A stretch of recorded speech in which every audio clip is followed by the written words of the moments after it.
And really, imposter syndrome at its heart is a limiting belief, as Hmm. all our Hmm. beliefs are. They're just an idea, a concept, a story that has been created like a program in our mind because of our experiences and what we've come to learn about ourselves as an identity. So we have to choose our stories. We have to start choosing what's going to empower us. And really, we have to get down to that and to know really we're all worthy, just at a very foundational level. You're born it, we don't get born with imposter syndrome. So you kind of got to peel away the layers and work out. I always say, how I teach my clients, you're becoming a detective in your own life, and you're questioning, and then you're also choosing. So on the other side of that, what I start to do is to build a really, really powerful visualization. So it's about connecting to your purpose. It's about connecting, well, what are your goals? Because there's the one thing is that your beliefs have to match your goals. Because if they don't, that's where the self-sabotage is. So I always sort of show this visual, and it's like a ravine, and you've got one side of the river and then the other side of the river. You want to be on the side of the river where your goals are, your passion, all the things that are really going to motivate you. So that's a key thing. If you want to shift out of imposter syndrome or any kind of self-limiting belief, you really have to lock onto your purpose and your goals, because that's going to be your motivation point for change. And then what you can also do is build a really powerful visualization. Visualization is so key.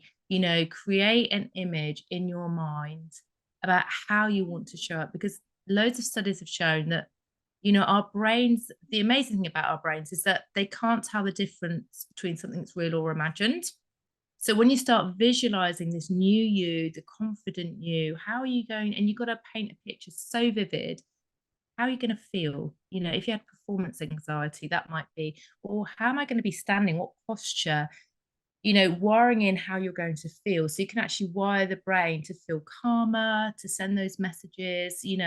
How are other people going to perceive me? So you start building those pictures, and visualization can be really, really handy for doing that. So that's why I create audios, listening to the goals.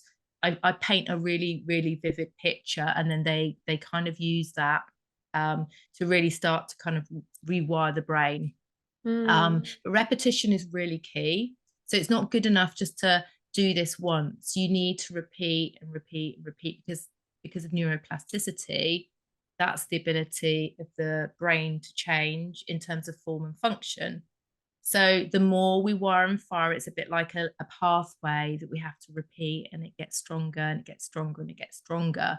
And then over time, it becomes more of a muscle memory, so that then changes and kind of goes into the subconscious mind. Mm. I like the idea that getting clear on what we want and our goals is a really important first step, because I Yeah. can see how when you have that clarity, it's easier to uncover what that resistance is and where that is coming from. Because, when we really ask ourselves, why aren't we going after the things that we want? Often it's hard to answer that because it's coming from the subconscious, because Mm, logically you want that thing, you can't understand why you wouldn't be working towards it, but then actually on the day to day you're not working towards it, because if you believe that you're going to get hurt or something bad's going to happen, people yeah. not going to like you or whatever those beliefs are, Mm, you are going to sabotage yourself, and you're not going to necessarily even know that you are. So yeah. I really like the idea that being clear on the goals is a starting point, because that way you can work backwards and say, well, what might stop me from achieving that? What might get in my Exactly. way based Yeah. on the habits I know I have and the Yeah. what I usually do in those kinds of situations. I think that's, yeah, absolutely. So that's the key. Well, I always start off with education, actually. So that's the first step I go through. So, like, what is imposter syndrome?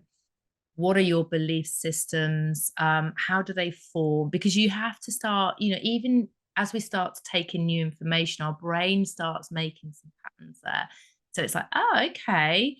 So even just this concept that I thought that was just how I am is not. It's no, it's what I've developed through my experiences. But actually, I am a blank canvas, and I can be anything I really want to be. So it's kind of like learning that, and then really starting, as I say, to look at the myths. Look at your life with curiosity, like a detective, and then start, yeah, to get really clear on your purpose. And this is where things like vision boards, journaling, meditation, because all those things are really kind of starting to bed into your subconscious mind. So that's why print it out, print out motivational pictures, because even if you're not looking at them all day every day, even if they're in the corner of your vision, your brain is taking on board the information that you're surrounding yourself with. So be careful about what you surround yourself with.